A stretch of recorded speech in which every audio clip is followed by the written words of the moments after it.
Hello students, मैं Naurang sir और एक बार फिर आप सभी का अपने ऑनलाइन क्लास में स्वागत करता हूं। Students, today we are going to study translation portion.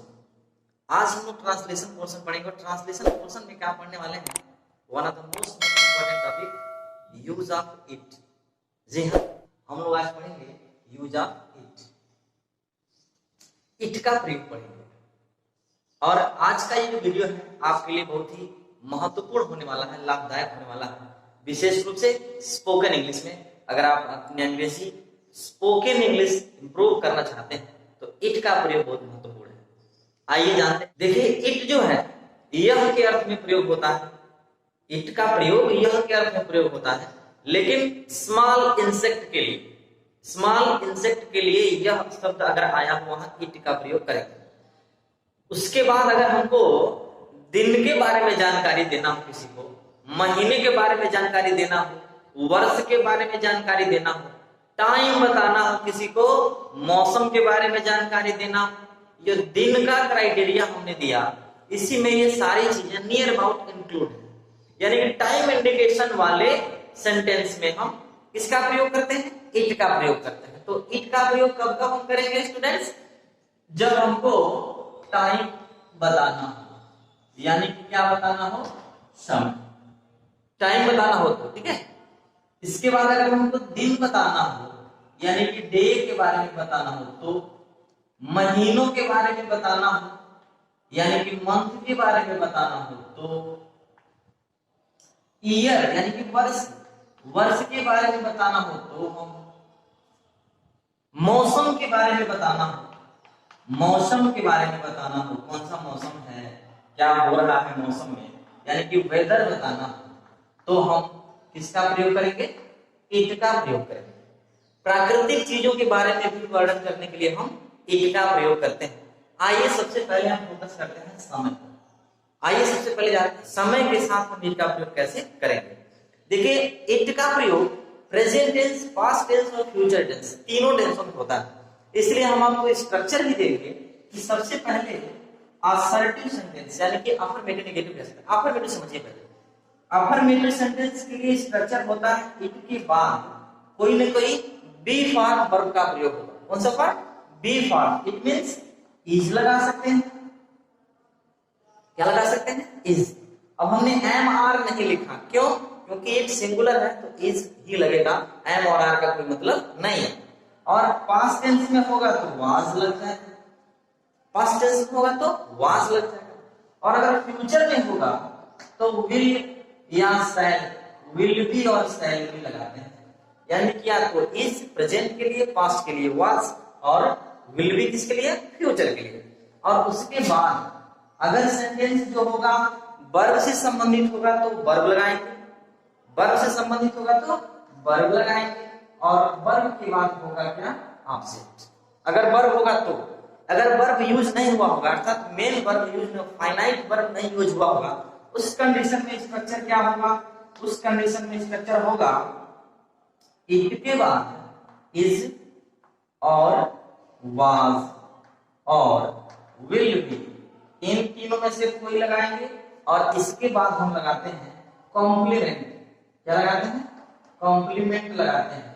यानी कि उस सेंटेंस को कंप्लीट करने के लिए किस चीज की आवश्यकता होगी उसको हम लगाएंगे। कॉम्प्लीमेंट में ही हम टाइम इंडिकेशन ये आता है सारा, समय बताना, दिन बताना, महीना बताना हो, वर्ष बताना हो, मौसम बताना हो, तो हम ये कॉम्प्लीमेंट के स्थान पर लगाएंगे। एक चीज ये मत समझिएगा कि इट के साथ केवल इज, वाज और विल भी लगता है। टेंस के अनुसार हमने यहाँ लिखा जो वर्ब, अगर फ्यूचर परफेक्ट टेंस में होगा, पास्ट कंटीन्यूअस में होगा, पास्ट परफेक्ट में होगा, फ्यूचर इंडेफिनिट में होगा, तो यहाँ इज, वाज और विल बी के अकॉर्डिंग, अर्थात अगर परफेक्ट में जाएंगे तो हम हैज लगा सकते हैं, हैड लगेगा, विल हैव लगेगा, विल हैव बीन लगेगा। तो कहने का मतलब ये है कि हेल्पिंग वर्ब जो है चेंज हो जाएगा, किसके अनुसार? टेंस के अनुसार। लेकिन इट सबसे पहले लगाते हैं, किसके साथ? ये दिन, समय, महीना, वर्ष, मौसम इत्यादि के बारे में जानकारी देने के साथ। आइए बात करते हैं समय बताएंगे कैसे। तो समय बताने के लिए हम कैसे इट का प्रयोग करेंगे, आइए देखते हैं। प्रेजेंट टेंस में, पास्ट टेंस में या फ्यूचर टेंस में बताने के लिए हम इज या वाज या विल बी का प्रयोग करेंगे के साथ। जैसे अगर हमको ये बताना हो 9 बज रहे हैं, 9 बजे हैं, 9 बज चुके हैं, यानी कि 9 बज रहे हैं, मेरी घड़ी में 9 बज रहे हैं। अगर ये कहा जाए कि मेरी घड़ी में 9 बजे हैं, मेरी घड़ी में 9 बजे हैं, या 9 बज रहे हैं, या 9 बजा है, तो मेरी घड़ी में 9 बजे हैं। तो 9 बजे या 10 बजे या 11 बजे कोई भी बजेगा, टाइम बताना होगा तो उस बंदे को हम बताएंगे इट इज, क्योंकि है प्रेजेंट टेंस है, it is 9 o'clock, it is 9 o'clock। 9 o'clock मतलब 9 बजे, 8 बजेगा तो 8 o'clock, 10 बज रहे हैं इट इज 10 o'clock, 11 बज रहे हैं इट इज 11 o'clock, 7 बज रहे हैं इट इज 7 o'clock। लेकिन मेरा मेरी घड़ी में तो बाई माई वॉच लिख देते हैं, जिसकी घड़ी के अनुसार समय बताया गया होगा उसके साथ हम बाई प्रीपोजिशन का प्रयोग करते हैं। अब एक और समय आता है, देखते होंगे आधा प्रश्न, कहते हैं 5:30 बज रहे हैं। 5:30 बजेगा तो कैसे बजाएंगे भाई? 5:30 बजे थे, 5:30 बज रहे थे, 5:30 बज रहे थे, तो 5:30 बज रहे थे बीता हुआ समय है। तो सबसे पहले क्या लिखेंगे? इट, और इट के बाद वाज, और कॉम्प्लीमेंट लगा देंगे 5 बजना, 5:30 बजना। तो 5, 5:30 जब पूछेगा तो हम क्या करेंगे? हाफ पास्ट का प्रयोग करते हैं। इसका प्रयोग करते हैं half past 5, half past 5, it was half past 5। ये पास्ट का मतलब क्या हुआ? और एक और चीज जानिए, पास्ट जो शब्द है PAST, पास्ट माने होता है बीत गया है, बीता हुआ। और तो पास्ट, हाफ पास्ट मतलब क्या हुआ? शब्दों पर ध्यान दीजिए, हाफ पास्ट 5, हाफ मतलब आधा, पास्ट मतलब बीत गया, और 5 मतलब 5 का। घड़ी में 5 कैसे बजता है? घड़ी में 5 कैसे बजता है? छोटी वाली सुई 5 पर, बड़ी वाली सुई 12 पर, ठीक है। अब ये 5 के बाद, 5 के बाद बजते बजते बजते बजते ये जब घड़ी मिनट वाली सुई यहाँ आ जाएगी, यानी कि अब इस समय कितना बज गया? 5 के बाद का आधा चक्कर घड़ी की सुई लगा चुकी है, तो 5:30 बज गया, यानी कि 5 के बाद आधा घंटा, इसीलिए आधा बीत गया। किसका? 5 का। 5 से 6 का जो राउंड है उसका आधा बीत गया।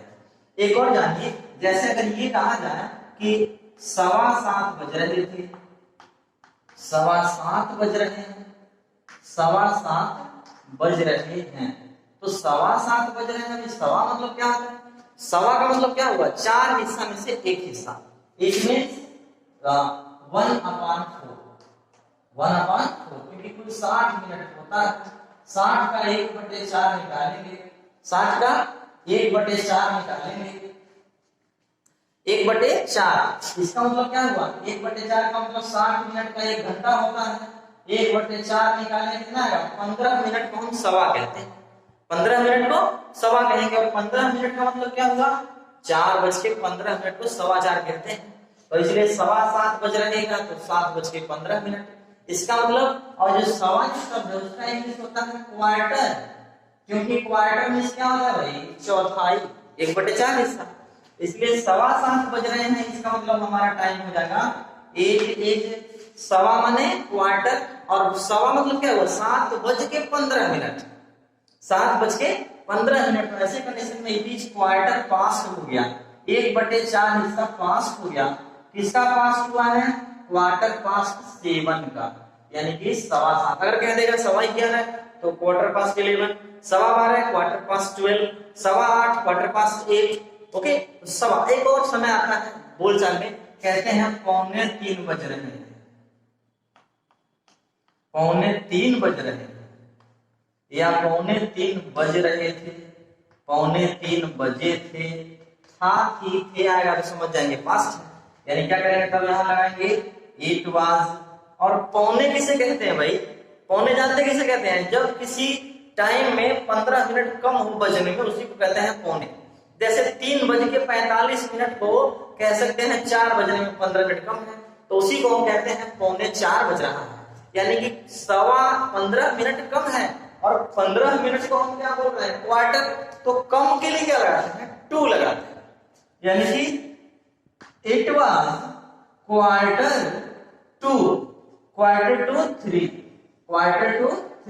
समझिएगा, 2 मतलब होता है कम है, और 5 मतलब हो गया बीत गया, यानी कि 2 का मतलब कम अभी बाकी है, और 5 मतलब बीत गया। तो क्वार्टर टू 3 मतलब पौने 3, और क्वार्टर टू 7 पौने 7, क्वार्टर टू 8 पौने 8, क्वार्टर टू 11 पौने 11। तो पौने वाले समय को भी हम बड़ी आसानी से बता देंगे। एक और चीज जानिए, कभी कभी हम बोलचाल में कहते हैं 7:02 हो रहे हैं, 7:02 मतलब मिनट भी इंडिकेट करते हैं और घंटा भी इंडिकेट करते हैं। वैसे कंडीशन में कैसे बनाएंगे, जैसे एक उदाहरण देखते हैं। अब 7:10 हो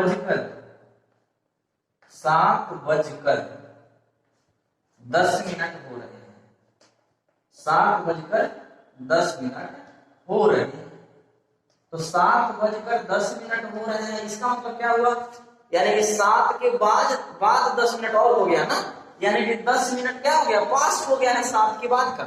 इसलिए हम क्या करेंगे, इट तो लगाएंगे ही लगाएंगे, इज भी लगाएंगे, रहे हैं तो इट इज 10 मिनट हो गया है तो 10 लगाएंगे, इट इज 10 पास्ट 7 और नाउ मतलब अब देखिए ध्यान से, इट इज 10 पास्ट 7 मतलब 10 बीत गया 7 का, तो 10 क्या है, मिनट है। अब आप सोच रहे हो सर ने मिनट का मीनिंग नहीं लिखा। जी हाँ बिल्कुल, देखिए जब समय 5 का गुणक हो, 5 का गुणक समझते हैं ना, 5 का गुणक बोले तो 5 का पहाड़ा, 5 का 5, 5 दूना 10, 5 तिया 15, 5 चौका 20।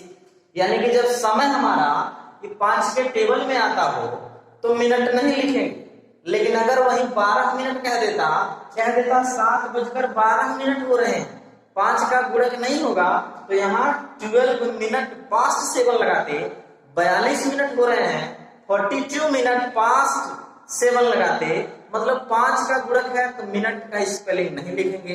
अगर 5 का गुणक नहीं होगा तो मिनट का भी स्पेलिंग लिखना पड़ेगा। ये बहुत महत्वपूर्ण चीज है और माइनर चीज है, आपको ये जानने की।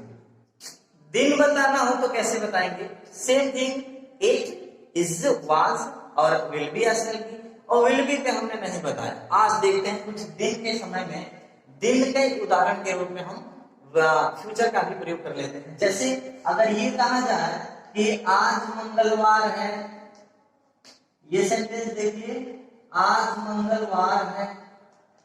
देखिए आज मंगलवार है तो मंगलवार बुधवार 7 ही दिन तो होते हैं, 7 दिनों के बारे में जब बताएगा तो सबसे पहले आप इट लगाएंगे, उसके बाद इज लगाएंगे या वाज लगाएंगे या विल बी लगाएंगे। जैसे कल बुधवार होगा, इट विल बी ट्यूसडे। जैसे कल बुधवार होगा तो it will be Wednesday tomorrow. तो इट इज मंगलवार का मतलब क्या हुआ, Sunday, Monday, Tuesday, it is Tuesday. और आज है तो क्या हो जाएगा, टुडे। अब यहाँ एक चीज सबसे जरूरी बात बताते हैं, बहुत सारे बच्चों के दिमाग में रहता है today is Tuesday, today is Tuesday, तो वो ग्रामेटिकल सही नहीं है। व्याकरण की दृष्टि से, ग्रामर की दृष्टि से इट का ही प्रयोग करना है। मॉडर्न इंग्लिश में, स्पोकन इंग्लिश में लोग बोल देते हैं, लेकिन ग्रामेटिकल वो सही नहीं है। आपको हम यहाँ ग्रामर बता रहे हैं, इसका ध्यान देंगे।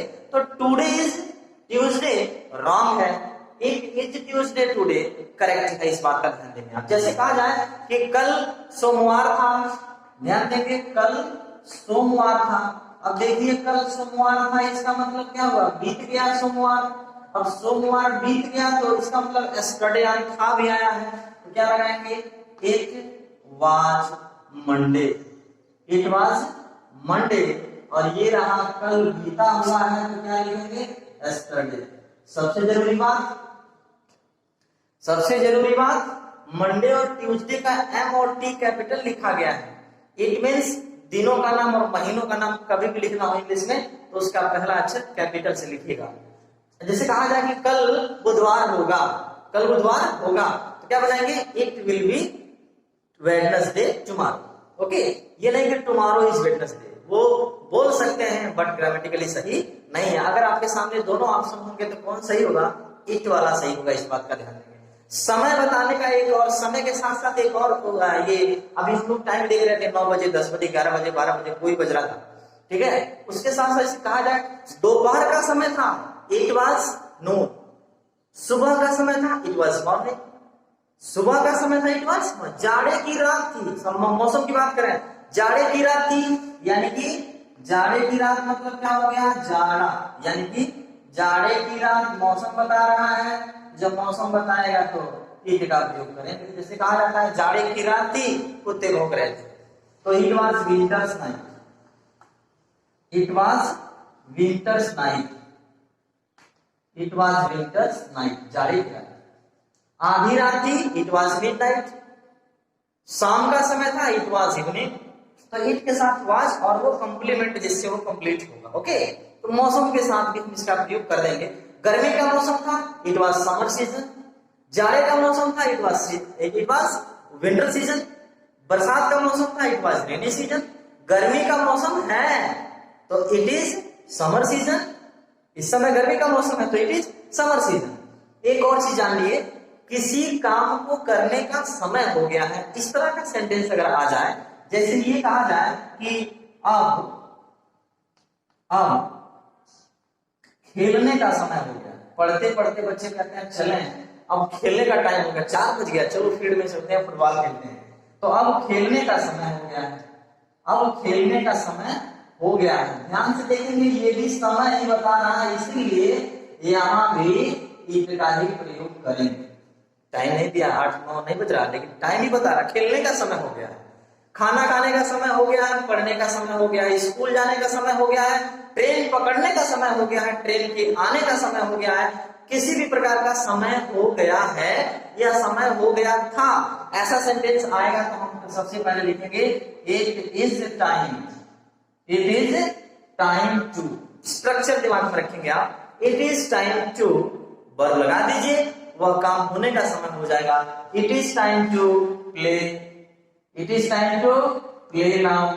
खाना खाने का समय हो गया है, it is time to take food now. चाय पीने का समय हो गया है, it is time to take tea. टहलने का समय हो गया है, it is time to walk. जाने का समय हो गया, it is time to go. लेकिन मैं अभी नहीं जाऊंगा, अभी बहुत में पढ़ाऊंगा। आइए महीनों के बारे में जानते हैं। जैसे ये कहा जाए महीनों के बारे में, जैसे ये कौन सा महीना चल रहा है, ये अक्टूबर चल रहा है। जैसे कहा जाए कि अक्टूबर का महीना है, अक्टूबर का महीना है। मार्च का महीना था, परीक्षाएं चल रही है, मार्च का महीना था। आइए पहले पास में देखते हैं, मार्च का महीना था। भाई कोई भी महीना बताएगा तो उसके लिए हम ईट लगाएंगे। क्या लगाएंगे, एक, यानी क्या हो जाएगा, इट वाज था, it was the month of March, it was the month of मार्च।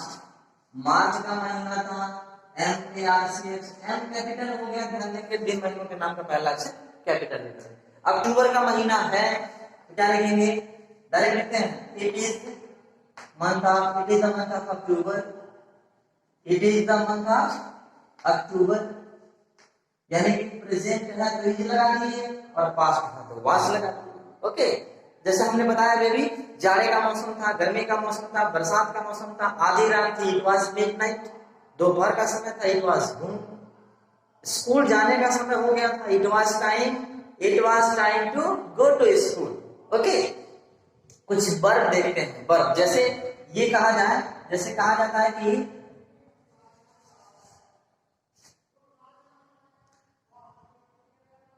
जैसे कहा जाए कि मूसलाधार वर्षा हो रही है। कभी कभी होता है बहुत तेज बारिश होती है, उसी बारिश को हम लोग कहते हैं मूसलाधार बारिश हो रही है या मूसलाधार वर्षा हो रही है। ये भी देखिए, वर्षा होना इट मीन्स मौसम के बारे में बता रहा है। मूसलाधार वर्षा हो रही थी, पास्ट है तो क्या बनाएंगे, इट इज बना देंगे। वर्षा होना, रेन मीन्स होता है बारिश होना, तो इज के साथ वर्ब लग रहा है, वर्ब के रूप में काम हो रहा है, बाकी में काम नहीं हो रहा था, विदाउट वर्ब आ रहा था सारा सेंटेंस। तो इसलिए इट इज रेनिंग।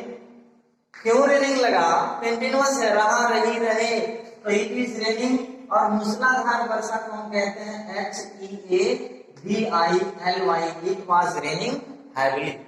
अब फुहार पड़ेगा तो क्या करेंगे, मूसलाधार वर्षा, रिमझिम वर्षा हो रही थी तो it is raining cats and dogs, phrase है कैट्स एंड डॉग्स लगा देते हैं। जैसे कहा जाए कि बर्फ गिर रहा है, बर्फ गिर रहा है, ये भी तो मौसम बता रहा है, बर्फ गिर रहा है, बर्फ गिर रहा है, बर्फ गिर रहा है, तो बर्फ गिर रहा है मतलब क्या बना देंगे, it is snow falling, it is बर्फ गिर रहा है, क्या बना देंगे, क्या बना देंगे, it is falling snow, it is falling snow, बर्फ गिर रहा, क्या गिर रहा है, बर्फ, तो इट इज फॉलिंग स्नो, बर्फबारी हो रही है, इसी कहते हैं स्नो फॉलिंग, नाउन के रूप में यूज करना होगा तो स्नो फॉलिंग। जैसे स्नो फॉलिंग बहुत अच्छा लगता है, तो snow falling looks very good, अगर आपके सामने बर्फबारी हो रही हो बहुत ही सुंदर नजारा होता है। और बर्फबारी देखने के लिए आपको किसी न किसी पहाड़ी यात्रा करना पड़ेगा, अर्थात हिमाचल प्रदेश जाइए, शिमला, या फिर जम्मू कश्मीर जाइए, श्रीनगर जाइए, वहां बर्फबारी का आनंद। आइए थोड़ा स्पेशल देखते हैं ईट का प्रयोग। ईट का प्रयोग अब कहां करेंगे, जहां सब्जेक्ट नहीं होता है वहां हम ईट का प्रयोग करते हैं। ईट को सब्जेक्ट के रूप में यूज करते हैं, अर्थात परिचय देने के रूप में हम सब्जेक्ट का ईट का प्रयोग करेंगे। जैसे जैसे ये कहा जाए कि पहाड़ पर चढ़ना कठिन है, बात सही है, पहाड़ पर चढ़ना कठिन है, रियली पहाड़ पर चढ़ना जो होता है बहुत कठिन होता है, पहाड़ पर चढ़ना कठिन है, तो क्या कठिन है, पहाड़ पर चढ़ना, तो ये तो क्या मतलब ऑब्जेक्ट होगा, सब्जेक्ट, तो इसलिए हम सबसे पहले लिखेंगे इट, और है तो क्या लिखेंगे, is. It is hard, it is hard, it is hard, कठिन है क्या, पहाड़ पर चढ़ना, तो चढ़ना ना ने में आता है तो इन्फिनिटिव का प्रयोग कर देते हैं, it is hard to climb on the mountain, climb on the mountain. जैसे ये कहा जाए कि सेंट्रल आइडिया याद करना आसान है, सेंट्रल आइडिया याद करना आसान है, क्या बना देंगे, इट इज, समझ गए होंगे, हार्ड नहीं, इजी, हार्ड नहीं है, आसान है, it is easy to learn, it is easy to learn central idea, central idea, कविताओं का सेंट्रल आइडिया बहुत इजी होता है, ठीक है। पोयम याद करना आसान है, it is easy to learn poem.